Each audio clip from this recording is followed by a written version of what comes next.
باب ما جاء في المريض. دیکھو مقروض، اگر کوئی انسان مقروض مر جائے تو حضور اکرم صلی اللہ علیہ وسلم ابتدائی مرحلے میں اس کی جنازے کی نماز نہیں پڑھتے تھے. دیکھو بعض روایات میں یہ صراحت ہے کہ جو آدمی مقروض مرے گا تو وہ اللہ کے پاس اس کی روح رکی ہوئی رہے گی، یعنی وہ اللہ کے پاس اس کی روح محبوس ہوگی جب تک اس کی تلافی نہیں ہوگی. اس کی روح نہ علیین میں جائے گی اور نہ جحیم میں جائے گی، محبوس ہوگی. بہرحال روایات سے تو یہ ثبوت پتہ چلتا ہے کہ مقروض ہو کر مرنا اچھا نہیں ہے.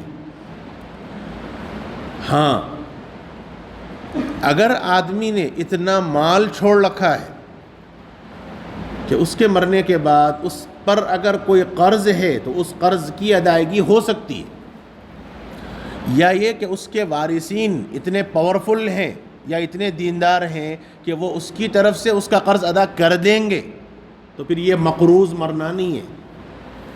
یہ فرق باریک ذہن میں رکھو. مطلقاً ایک آدمی پہ کچھ قرض رہا، اس کا انتقال ہو گیا، تو یہ نہیں کہیں گے کہ وہ مقروض مرا، کیونکہ اگر ایسا ہے تو اللہ کے نبی بھی مقروض سے بری نہیں ہے. حضور جس وقت دنیا سے حضور نے پردہ فرمایا، حضور کی زرہ مبارک رہن رکھی ہوئی تھی اور حضور پر قرض تھا. اس لیے مطلقاً آدمی کا ذمے میں کسی کا قرض ہے اور انتقال کر جائے تو مقروض مرنا یہ مقروض مرنے پہ شمار نہیں ہے. دیکھو حدیث میں مقروض مرنا یہ وعید میں داخل ہے. اس لیے میں نے بتلایا کہ اگر آدمی نے اتنا مال چھوڑا ہے کہ اگر اس کے اوپر قرضہ ہے اور اس کے مال سے اس قرض کی ادائیگی ہو سکتی ہے، یا اس کے وارثین ہیں اور اس کے وارثین خود ادا کر سکتے ہیں اور وہ دیندار ہیں، تو پھر ایسی صورت میں وہ مقروض مرنا نہیں ہے. بقیہ وراثت کی ترتیب کے اعتبار سے وہ قرض کی ادائیگی ہوگی. پھر ایک مسئلہ بعد میں جب فراوانی ہوئی، یہ تو شروع کا مسئلہ تھا. حضور اکرم صلی اللہ علیہ وسلم پوچھتے تھے اس پر قرضہ ہے، لوگ کہتے ہاں ہیں. حضور فرماتے کہ کوئی ذمہ داری لے رہا، اگر کوئی ذمہ داری لے لیتا تو حضور اس کی جنازے کی نماز پڑھاتے، اور اگر کوئی ذمہ داری نہیں لیتا تو حضور فرماتے تم پڑھ لو. ہاں بعد میں جب فراوانی ہو گئی، مال آیا، تو حضور نے فرمایا کہ دیکھو جس نے مقروض کو انتقال کر جائے تو اس کے وارثین دیکھیں، اور اگر کسی کا کوئی وارث نہ ہو تو میں اس کا ذمہ دار ہوں، مجھ سے آ کے مطالبہ کر لو. بیت المال سے حضور ادا کرتے تھے اور پھر حضور جنازے کی نماز پڑھاتے تھے. آج کل ایک سلسلہ بعض لوگوں میں چل پڑا ہے، انتقال کے بعد جنازے سے پہلے وارث کھڑے ہو کر اعلان کرتے ہیں کہ بھائی میرے مرحوم فلاں کو معاف کر دیجئے، اگر انہوں نے کسی سے کچھ لے رکھا ہے تو میں وارث ہوں، مجھ سے آ کر لیں. یہ اعلان کرنے کی ضرورت کیا ہے؟ اس لیے مجھے اس پہ شرح صدر نہیں ہے. ہاں اگر یہ احساس ہو کہ واقعتاً زندگی میں لپا ڈپی کرتے تھے ہمارے مرحوم اور کن کن سے لے رکھا ہے پتہ نہیں ہے، تو ٹھیک ہے، بڑے مجمع میں اعلان کر دو بھائی کوئی ہے تو مجھ سے آ کے لے لو. اور اگر ایسا نہیں ہے، وہ صاف صاف رہتے تھے، اب جیسا بھائی کسی کی والدہ ہے، والدہ کا انتقال ہوا تو گھر والی عورت ہے بیچاری، اب وہ کیا کس سے لے گی؟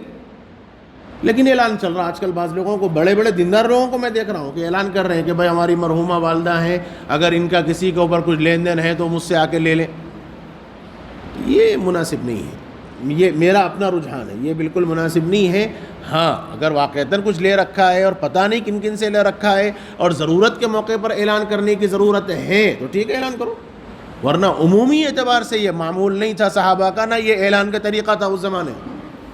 یہ ایک آدھ مرتبہ کی بات ہے. اتفاقی مرحلے میں حضور نے پوچھا، تحقیق کی، معلوم ہوا کہ ان کے اوپر قرضہ ہے. حضور نے کہا کوئی ذمہ داری لے رہا؟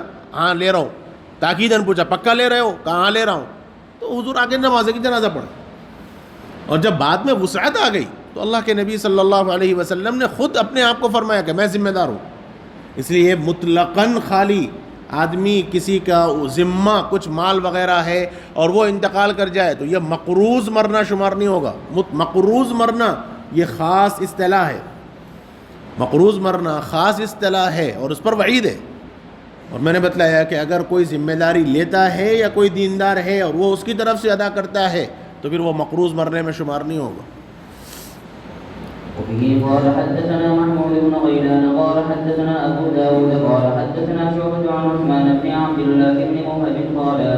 سمعت عبد الله بن أبي قتادة يحدث عن أبيه رضي الله عنه وعنهم أن النبي صلى الله عليه وسلم أتي برجل ليصلي عليه فقال النبي صلى الله عليه وسلم صلوا على صاحبكم فإن عليه دينا.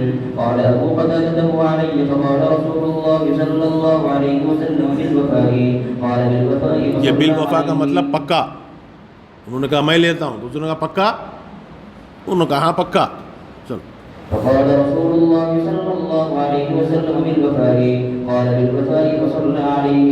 وفي الباب عن جابر وسلمة بن الأكوع وأسماء بنت يزيد. قال أبو عيسى حديث أبي قتادة حديث حسن صحيح. وبه قال حدثنا أبو الفضل مكتوم بن العباس قال حدثني عبد الله بن صالح قال حدثني الليث قال حدثني عقيل عن ابن شهاب قال أخبرني أبو سلمة بن عبد الرحمن عن أبي هريرة رضي الله عنه وعنهم أن رسول الله صلى الله عليه وسلم كان يؤتى بالرجل المتوفى عليه الدين فيقول هل ترك لدينه من قضاء؟ فإن حدث أنه ترك وفاء صلى عليه وإلا قال للمسلمين صلوا على صاحبكم. فلما فتح الله عليه الفتوح قام فقال أنا أولى بالمؤمنين من أنفسهم. فمن توفي من المسلمين وترك دينا فعليه قضاؤه ومن ترك مالا فهو لورثته. قال أبو عيسى هذا حديث حسن صحيح وقد رواه يحيى بن بكير وغير واحد عن